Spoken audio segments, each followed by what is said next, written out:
Olá pessoal, professor Fabiano de volta aí, agora para trazer as dicas da história da etapa 3 do curso de História da Escola Estilos EAD. Vocês terão lá a apostila de vocês, terão esse vídeo aí auxiliar, tá? Para poderem responder as questões da prova e do trabalho de História 3.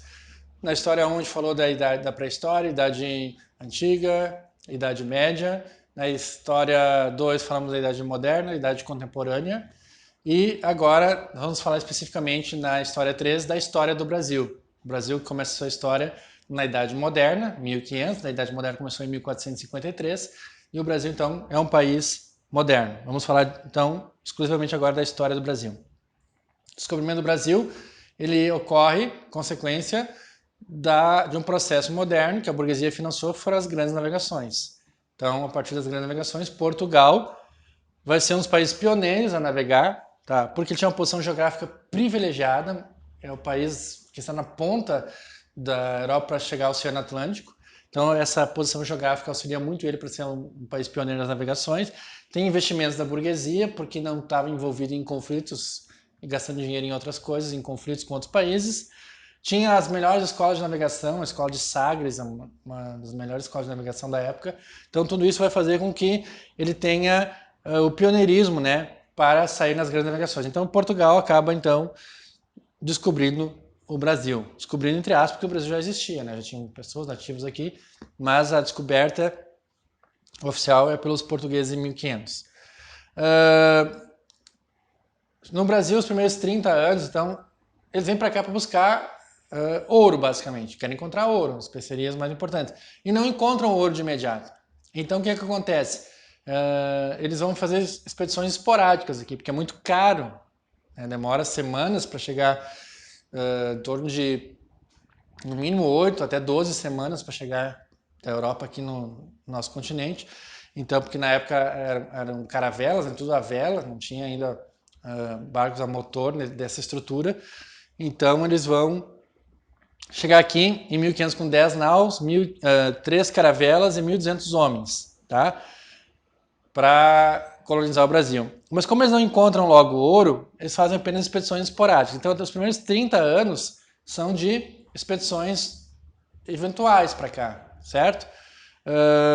E aí a primeira atividade econômica do Brasil vai ser a atividade extrativista primária, que é a atividade do extrativismo do pau-brasil, extrativismo vegetal do pau-brasil. O pau-brasil tinha um grande valor comercial porque era madeira nobre, usada para fabricar móveis, e a sua leiva de dentro era usada para tingir tecidos, então tinha um preço bem atrativo.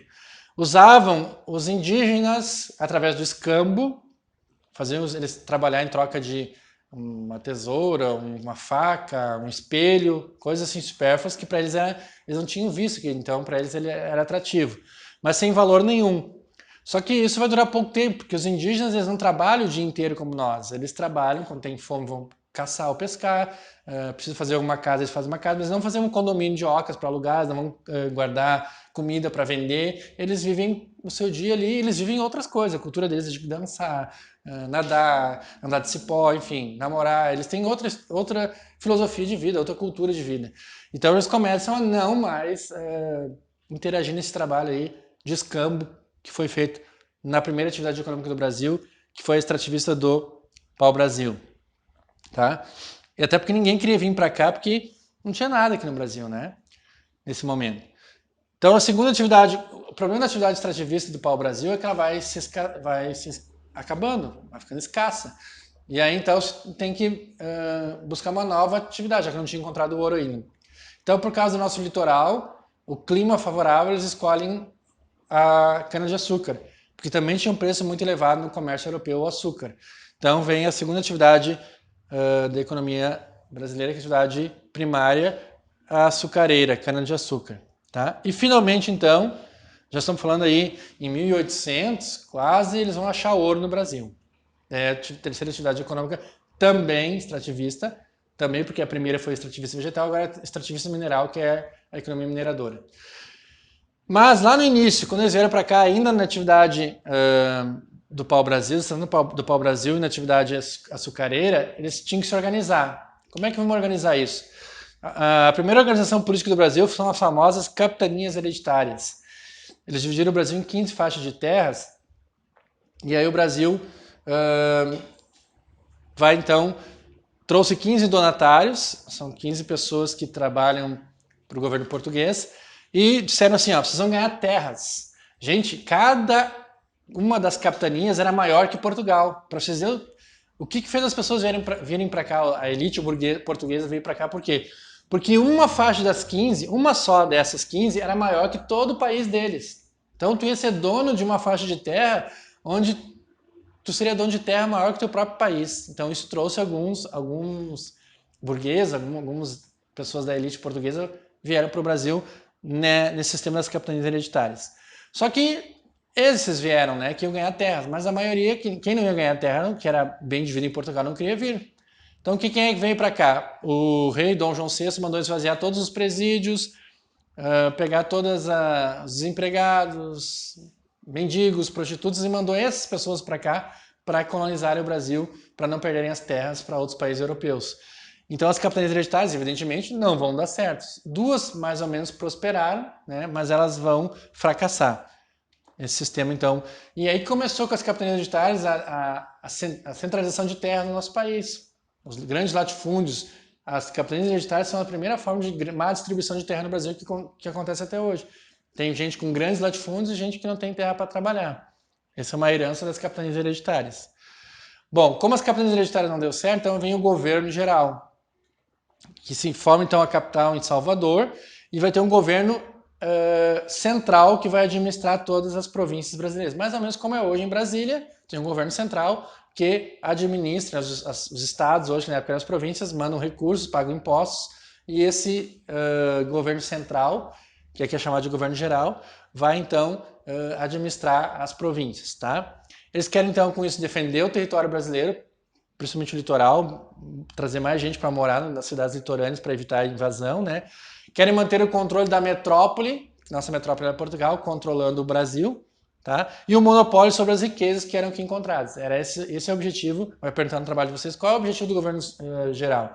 Né? Manter o litoral brasileiro povoado para evitar invasões, controlar os impostos e controlar as riquezas encontradas aqui pela metrópole, controlar essas riquezas encontradas na sua colônia. A economia mineradora, que é a terceira economia do Brasil, ela traz consequências muito importantes para o Brasil. Lembra que eu falei que ninguém queria vir para cá. Quando se descobriu o ouro, ao contrário, a população brasileira cresceu muito, porque daí muitas pessoas se interessaram, os portugueses quiseram vir para o Brasil, porque tinham perspectiva de ficar rico encontrando ouro.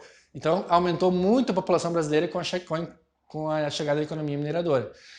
E os centros urbanos, como o pau-brasil e a cana-de-açúcar eram economias litorâneas, as cidades litorâneas se desenvolveram, né? Rio de Janeiro, Salvador, por exemplo. Como eles encontraram o ouro mais dentro do Brasil, no interior do Brasil, então as cidades vão se deslocar. Os grandes centros urbanos vão sair do litoral brasileiro e vão se movimentar para o interior do Brasil, para o centro do Brasil. Então essas duas grandes consequências aí. E outra grande consequência é que a desigualdade social aumentou. Quem encontrava ouro, poucas pessoas ficavam mais ricas, tinham que pagar impostos, então pessoas trabalhavam até a morte, às vezes pobre, a maioria, e poucos ficavam ricos, né? Principalmente o governo e seus representantes, por causa dos altos impostos. E aí tudo isso vai gerar as primeiras revoltas no Brasil.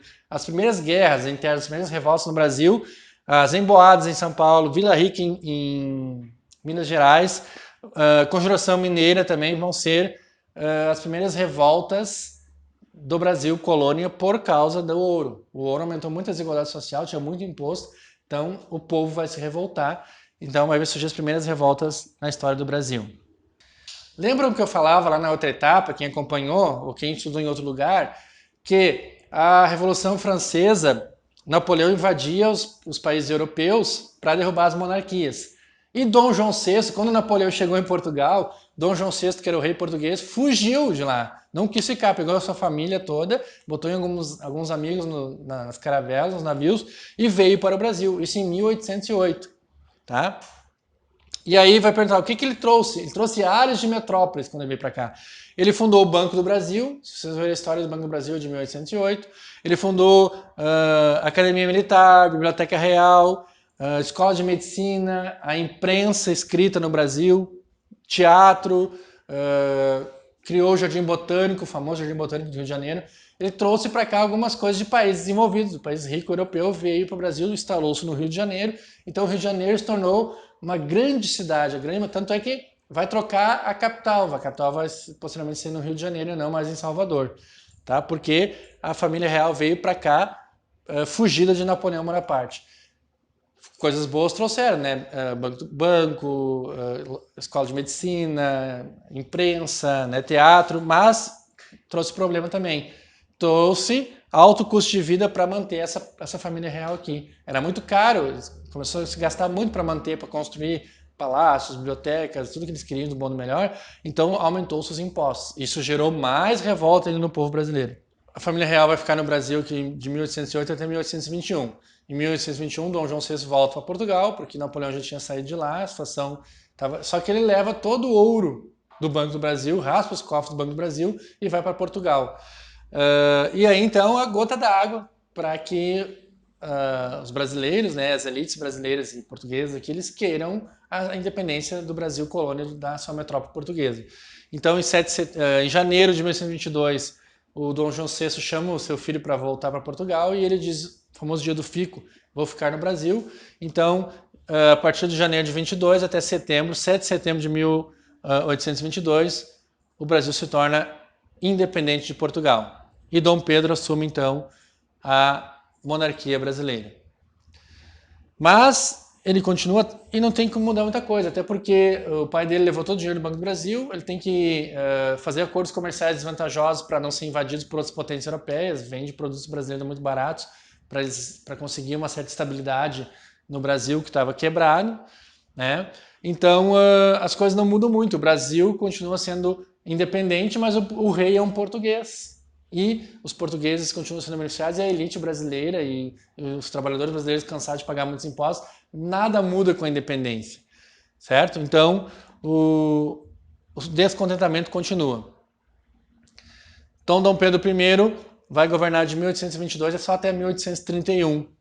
Criou os 4 poderes, criou a primeira Constituição brasileira, a primeira Conjunto de Leis brasileiras ele criou quando o Brasil se tornou independente, tá? E criou 4 poderes. Criou o poder moderador, que era o poder que ele decidia no final das contas. Tinha o poder executivo, legislativo e judiciário, mas tinha um 4º poder que era o poder que passava tudo por ele. Então, na verdade, continuou sendo uma monarquia absolutista, não mudou nada. Então, Dom Pedro I não tinha apoio do povo, nem da elite, nem do povo.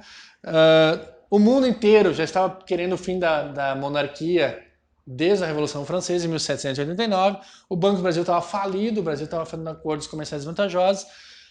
E ainda acontece que o pai dele morreu em 1826, o Dom João VI, que saiu daqui em 1821 e em 1826 ele morreu em Portugal. Como é uma monarquia, e na monarquia o poder é hereditário, o sucessor automático do Dom João VI era o seu filho, Dom Pedro I. Então tudo isso vai, essas cobranças, né, essa sensação de impotência como rei do Brasil, vão levar ele em 1831 a voltar para Portugal. Ele disse, vou largar o Brasil, abdico do trono e vou ser rei português. Como é uma monarquia aqui também, quem tem que assumir é o seu irmão. No caso, o irmão tinha 5 anos de idade, Dom Pedro II, e não tem como governar o Brasil com 5 anos de idade. Então se cria o período regencial no Brasil. 3 pessoas de segmentos diferentes da igreja, das elites brasileiras, vão ajudar a governar o Brasil. Esse é chamado período regencial. E é o período que vai também gerar as primeiras revoltas no Brasil. A Sabinada, a Balaiada, a Revolução Farroupilha, primeiras revoltas do período do período da independência, né? Lá nós vimos anteriormente no período colonial já tinha revoltas também, mas agora são as revoltas do período da independência, do Brasil independente. A nossa famosa Revolução Farroupilha aqui, de 1835 a 45, onde os estancieiros queriam pagar menos impostos no charque nacional para poder competir com o charque argentino, uruguaio, não é? E usavam os lanceiros com a bandeira do fim da escravidão. Mas, na verdade, o intuito da Revolução Francesa, da Revolução Farroupilha aqui no Rio Grande do Sul era diminuir o preço dos impostos no charque para poder competir com o charque argentino e uruguaio também. Tá? Mas sempre tinha essa questão do fim da escravidão também. Então, em 1840, o Dom Pedro II, com 14 para 15 anos, decidiu que ele vai ser rei. Olha só a história do Brasil, né? Um rei com 14, 15 anos de idade. Nesse período estamos vivendo a economia cafeeira, os imigrantes chegam aqui da Itália, principalmente da Alemanha, e vão trabalhar nas lavouras de café e leite, tá? E aí surge a política do café com leite, que é o revezamento do poder entre os paulistas, que eram donos das grandes fazendas de café, e os mineiros, que eram donos da fazenda de leite. Então eles se revezavam no poder. De 1889 até 1930, sempre um mandato era um mineiro, outro mandato era um paulista. E eles iam revezando o seu poder. Foi conhecida como política do café com leite, porque tinha o voto cabresto nesse período também. O voto era aberto, então as pessoas tinham que dizer em quem ia votar, eles tinham que votar em quem o dono que dava emprego para eles, o dono das fazendas, mandava, né? E aos poucos, nesse período aí da República Brasileira, vai surgindo leis que vão acabar com a escravidão, né? Lei do ventre livre, que a partir dela todos os filhos de escravos não eram mais escravos. A lei do sexagenário, o escravo com mais de 65 anos não era mais escravo, só que a expectativa de vida no Brasil era um pouco mais de 52 anos de idade, então, ainda mais escravo, quase nenhum escravo chegava a ter 65 anos, era uma lei inócua, não tinha sentido essa lei, mas foi criada. Depois a lei Eusébio de Queiroz, presta atenção nessa lei lá que vai perguntar, ela vai acabar proibindo o tráfico negreiro, não era proibido então trazer escravos da África depois dessa lei aí homologada, e finalmente em 13 de maio de 1888, a Lei Áurea, a Princesa Isabel assinou a Lei Áurea, que é o fim da escravidão, depois de tanto tempo já no mundo abolindo isso, mas por pressão também do sistema capitalista industrial. Os imigrantes trabalhariam, então, e era mais barato pagar um salário do que garantir a subsistência, comida, remédio, compra do escravo. Então, se torna mais negócio tendo um trabalhador assalariado, que se ele fica doente, ele compra o remédio dele, ele vai ter que manter a subsistência dele, e ainda vai comprar o produto do trabalhador que ele produz nas indústrias, né? ou na fazenda do café. Então era mais vantagem. Por isso que acabou a escravidão, não por questão ideológica. Tá? Então a proclamação da República trouxe o primeiro conjunto de leis da República, é a segunda Constituição brasileira. Lembra que a primeira foi feita quando o Brasil se tornou independente, mas era uma monarquia. Agora o Brasil é uma república e vem o primeiro conjunto de leis da República Brasileira. Né? Nossa independência foi uma independência que caiu de madura, não tinha mais o que fazer, não teve nem luta, não teve uma revolução do povo. As elites tiraram porque já fazia 100 anos que a Revolução Francesa estava derrubando as monarquias e o Brasil ainda era uma monarquia. Então, se derrubou a monarquia no Brasil de uma forma natural. As elites tomaram o poder. O primeiro presidente vai ser Deodoro da Fonseca e vai fazer a primeira Constituição, então, do Brasil republicano. Os estados, as províncias, deixam de ser províncias e se tornam estados, como é até hoje. Tem os 3 poderes, se tira o poder moderador, que o Dom Pedro tinha feito. O voto é censitário, tem que ter uma certa renda para votar, mas ainda poucas pessoas votam, né? Pelo voto cabresto, aquilo que eu falei para vocês antes. Tinha que ser maior de 21 anos, mulheres ainda nem votavam, mendigos não podiam votar. Então tinha um controle das eleições, por isso que era a República do Café com Leite, sempre os donos de fazendas que vão governar. Isso até 1930, então de 1989 até 1930 a República do Café com Leite. Em 1930, lembro que lá no mundo houve a primeira crise capitalista que a gente falou na etapa 2, ou quem estudou em outra escola viu que em 1929 foi a primeira grande crise capitalista devido aos Estados Unidos ter falido por a queda da Bolsa de Valores de Nova York, porque a Europa não parou de comprar dos Estados Unidos, e aí os Estados Unidos entrou numa crise. E os Estados Unidos compravam 95% do nosso café. 95% do café produzido no Brasil era vendido para os Estados Unidos. Então, eles pararam de comprar o nosso café, então houve uma crise aqui também. Desemprego, falta de dinheiro. Aí, os paulistas e os mineiros disseram, e agora? Então surgiu a possibilidade de um gaúcho se intrometer, né, nas eleições. Ele, teoricamente, teria perdido a eleição, mas como a situação era tão difícil, então, eles deram um jeito, joga na mão do gaúcho aí. Deixa esse gaúcho se ralar, porque não tem o que fazer. O Brasil está quebrado, os Estados Unidos não compram mais da gente. Então, Getúlio Vargas vai assumir o Brasil de 1930 e vai até 1937, no primeiro momento, 34, 37, e vai se perpetuar no poder até 1955. A situação era terrível, né? Faz uma nova Constituição de novo. Aí o voto se torna secreto. Não é mais o voto cabresto, não é aberto. As pessoas vão poder escrever, aqueles poucos que sabiam escrever, né? Podem escrever ou marcar um X na cédula. Ele torna obrigatório o ensino primário. Gente, Vargas é o maior presidente da história do Brasil. Muita gente compara dos governos, né, de Lula. Fala, não, Vargas é o maior presidente da história do Brasil. Por quê? Ele pega o Brasil numa situação extremamente em crise, quebrado. O que ele faz? Torna o ensino primário obrigatório. Ah, como ele é bom, né? Não. Isso quer dizer que ninguém, adolescente, vai poder trabalhar, vai ter que estar estudando. Porque quem tem que trabalhar, como tinha desemprego no Brasil, ele precisava arrumar emprego para os pais de família. Então ele proíbe, as crianças vão estudar e os pais vão trabalhar. É uma maneira de gerar mais empregos, né? Ele cria uma série de leis trabalhistas. E a principal é as pessoas trabalhavam 12 horas por dia até então, nas indústrias, nas lavouras de café. Ele baixa para 8 horas por dia. Nossa, como Vargas era maravilhoso, é humano. Não, Vargas é economista. Ele vai pensar, a cada 3 pessoas, se eu diminuir de 12 para 8 horas de trabalho, eu emprego mais uma. Então, se eu precisava de 2 trabalhadores antes, agora eu preciso de 3. Gerou mais empregos. Fez uma série de obras estatais, pontes, estátuas, praças para gerar emprego. Mas, principalmente, ele criou o FGTS, criou o Instituto Nacional de Previdência, né? Ou seja, a partir dali, todo trabalhador ia contribuir mensalmente com um valor para quando completasse 30 anos de contribuição, ele se aposentasse e aí parasse de trabalhar e fosse pago. Mas vejam bem, do nada, ele não tinha dinheiro nenhum. Todas as pessoas trabalhando no Brasil iriam pagar o fundo de garantia, a Previdência.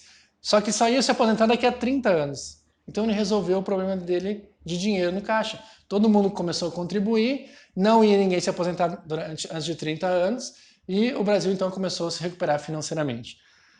Ele fez com que as mulheres pudessem votar. Vocês vejam bem, ele criou o voto secreto, ele permitiu que as mulheres votassem, ele diminuiu a jornada de trabalho. Vocês acham que alguém não votaria no Vargas numa próxima eleição? Por isso que ele se perpetuou no poder. Chamam de ditadura de Vargas, mas ele criou instrumentos para se manter no poder. E aí, então, outro que vai se destacar é Juscelino Kubitschek, o JK. JK vai... outra coisa importante, vai perguntar na questão de vocês no trabalho lá, do Getúlio Vargas, ele vai trazer as primeiras indústrias para o Brasil. Ele que vai...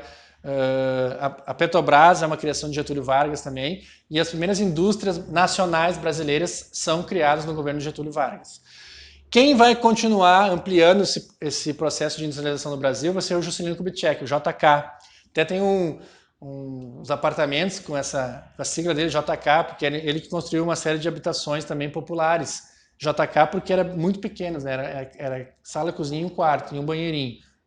Se recebesse uma visita, o dono da casa tinha que sair para caber a visita de tão pequenininho que era. Mas criou empregos e criou moradia popular. Construiu Brasília, né? E tinha a política de desenvolver o Brasil 50 anos em apenas 5. Ele abriu o Brasil para o capital estrangeiro para trazer indústrias, principalmente as indústrias automobilísticas.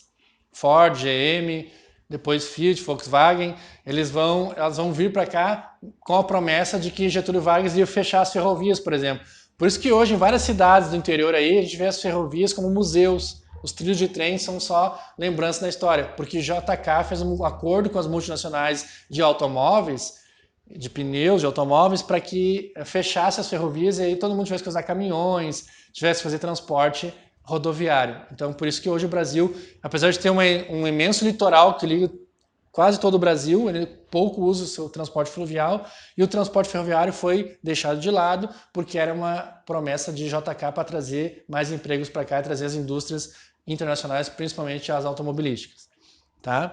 De energia, de transporte, vamos ver então nessa tocada de Juscelino Kubitschek. Jânio Quadros, então, aí vem o que eu falei para você, nós estamos vivendo a Guerra Fria nesse momento.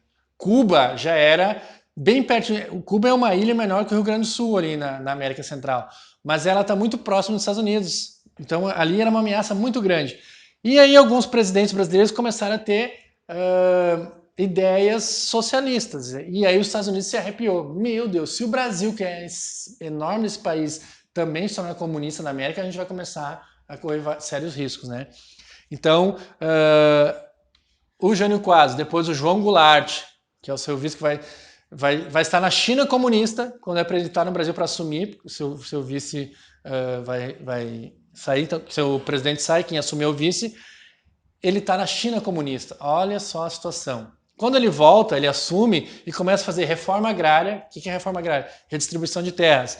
Reforma educacional, para os pobres poderem estudar também, escola para todos, né? Reforma fiscal, reforma eleitoral. Faz uma série de reformas. E aí, poxa, um comunista assumiu o Brasil. Aí o presidente dos Estados Unidos vai interferir e vai dar um jeito de derrubar o presidente brasileiro e começa então o período ditatorial brasileiro, que é de 1964 até 1985. Os militares dão um golpe e tiram a ameaça comunista do poder. Tá? Principais características que eu vou perguntar para vocês no trabalho na prova. Período marcado por governos militares. São todos governos militares. Cassação de direitos políticos. Não tem, mas só tem 2 partidos, bipartidarismo, o MDB e a Arena. Havia só 2 partidos. E o MDB na época era para ser oposição, era só fantoche. Quem governava eram os partidários da Arena. Tortura, repressão, censura. Os atos institucionais, o mais famoso dele, o AI-5, que acabava com a questão do habeas corpus. Tu era preso por intenção política e não tinha direito de recorrer à prisão. Fechava o Congresso Nacional, são os atos institucionais. Em vez de fazer uma nova Constituição, fazer novas leis, eles colocaram atos no meio da Constituição, chamados AI, ato institucional, AI 1, 2, 3, 4 e 5. E esses atos eram para adequar as leis brasileiras à nova ditadura, ao novo período que o Brasil estava vivendo. Esse período havia ideologia, censura nas músicas, nos filmes, nas escolas. Tinha o DOPS, que era o Departamento de Organização Política Social, a Polícia do Exército, que recolhia, que torturava quem era chamado subversivo, quem não aceitava as ideias do governo militar, era taxado de subversivo, era preso militarmente. Muitas pessoas sumiram no Brasil nesse período aí, e aí com o passar do tempo, essas pessoas estavam sumindo e tinha que ter um culpado. Então eles começaram a prender os subversivos que pensavam contra a ditadura, e eles eram torturados, pau de arara, choque elétrico, até que eles assinassem uma confissão que eles tivessem matado 3, 4 pessoas que tinham desaparecido, para justificar o desaparecimento das pessoas no período ditatorial brasileiro. Totalmente antidemocrático, né? Militarista antidemocrático. Bom, isso vai durar até 1985, por quê? Porque como acabou a Guerra Fria, a União Soviética se desmanchou, virou a Rússia, de novo os países todos separados, o capitalismo dominou o mundo, o socialismo perdeu toda a sua força, então acabou a Guerra Fria, não tinha mais necessidade de ter ditadura no Brasil. Então os militares largaram. Em 1985 foi eleito Tancredo Neves, que vai morrer antes de conseguir assumir, e assume o seu vice José Sarney, que faz um governo tumultuado. A inflação chegou a bater casa de 85%. Tu comprava um rancho ou um produto no mês, e no mês seguinte ele custava 85% mais já. A inflação chegou a coisa surreal. Então foi um governo com limitações. Aí ele vai ser substituído por Fernando Collor de Mello, que era o caçador de Marajá, de Alagoas, né? Um jovem brasileiro, bonito, boa aparência, da elite, né, brasileira, e ele vai governar, mas vai ser cassado, vai ser o primeiro presidente que sofreu um impeachment, porque ele está envolvido em sistema de corrupção, e o irmão dele, que também estava envolvido, botou a boca no trombone, fez uma entrevista para a revista Veja. A imprensa estava liberada naquele momento e colocou todos os podres para fora do irmão, porque ele acabou sendo escanteado, o irmão não deu a parte dele para ele, ele dedurou o presidente então foi impeachmentado. Teve um momento dos caras pintados, os estudantes foram às ruas, se pediu então o Congresso, fez o impeachment do Fernando Collor de Mello. Daí assume o seu vice, que era o Itamar Franco, um mineirinho, um senhor já de certa idade, mandou criar o Fusca de novo, fez um governo meio hilário, assim, meio de piadas. Ele era viúvo e cada semana tinha uma nova primeira-dama no Brasil. Foi um governo meio assim, tampa-buraco, sem grandes perspectivas. Mas a grande contribuição do Itamar Franco foi que o seu ministro da Economia era um cidadão, um sociólogo economista chamado Fernando Henrique Cardoso. E ele vai fazer o Plano Real e vai estabilizar a economia brasileira. Pela primeira vez na história do Brasil, $1 se equivalou a R$1. Evidentemente que isso enriqueceu muita gente, quem tinha dólar, quem tinha real comprou, quem tinha muito dinheiro comprou muitos dólares e guardou. Então hoje, por exemplo, quem comprou na época do Fernando Henrique Cardoso 10 milhões de reais em 10 milhões de dólares, hoje ele tem 4 vezes mais, sem fazer nada, só porque comprou na época que tinha dinheiro. Mas ele criou o Plano Real, estabilizou a economia brasileira e ficou 8 anos, 2 mandatos de presidente. Até que então, pela primeira vez na história brasileira, foi eleito um presidente mais de ideologia, chamada de ideologia de esquerda, ideologia mais popular, que foi o Luiz Inácio Lula da Silva, um ex-metalúrgico, semi-analfabeto, chega a ser presidente do Brasil, um trabalhador. Pela primeira vez, a elite brasileira não seria quem comandaria o Brasil. Teoricamente, seria a primeira vez que o povo, de fato, chegou ao poder com o governo do Luiz Inácio Lula da Silva, que foi um governo que tirou o Brasil por um período da nominata de subdesenvolvido. O Brasil se tornou emergente, subiu, cresceu, diminuiu a pobreza, criou instrumentos para colocar os filhos na escola, ou seja, as famílias ganhavam uma renda se o filho estivesse na escola, ou seja, baixou o analfabetismo, melhorou, fez projetos de casas populares, né, Minha Casa Minha Vida, e então a economia cresceu. O Fernando Henrique Cardoso arrumou a economia do Brasil. Então, nesses 8 anos dele, ele plantou, o Lula colheu, o Luiz Inácio Lula colheu em 8 anos também toda a estabilidade econômica e com sua habilidade. E depois a gente viu com propina também, com esquema de mensalão, ele governou o país.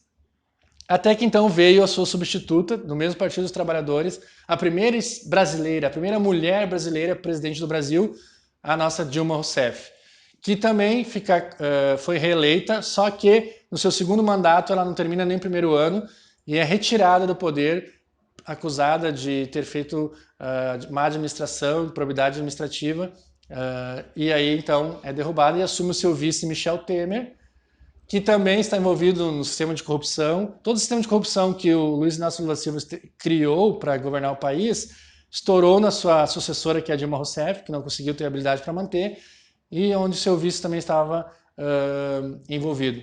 E aí, então chegamos à atual situação do Brasil, que é a eleição, a volta de novo de um presidente mais de ideologia de direita, mais voltado às questões tradicionais, não tão democráticas, não tão populares como os de Lula e Dilma. Foi eleito exatamente porque as promessas, as esperanças de um presidente e de uma presidente mulher do povo não saciaram a vontade do povo, então foi eleito um presidente que traz ideologias mais conservadoras do que os seus antecessores, que é o nosso atual presidente Jair Bolsonaro. Então essa é a história do Brasil, tá? Rapidamente para vocês poderem usar no trabalho e na prova de vocês. Um grande abraço e até o próximo vídeo aí.